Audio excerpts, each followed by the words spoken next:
Welcome to this video, guys. If I try to SSH to a domain name like this, as you can see, I get this error, warning remote host identification changed. So how do you fix this? This happens because the IP address of this domain has changed.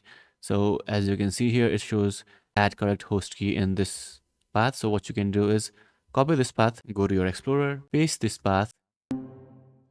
Now you will get this because the path is not accurate. So we have to go inside the current user and SSH and remove the double slash to make it single slash and change this to backward slash. Again, change this to backward slash. So this is what your path should look like. C users, your username .ssh and known hosts. Hit enter and here you will get this option. Just click on notepad and now you will see all the keys and all the domain names. So search for the domain name that you had issues SSHing into. So I'll write campaign. So as you can see, these are the keys associated with my domain that I was trying to log into.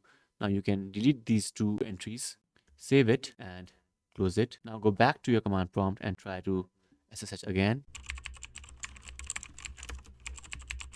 This time it will ask you, are you sure you want to continue connecting? Just type yes and hit enter. And as you can see, it is now asking for the password. So this is how you can fix the error of changed key. If you have any questions, let me know in the comments below.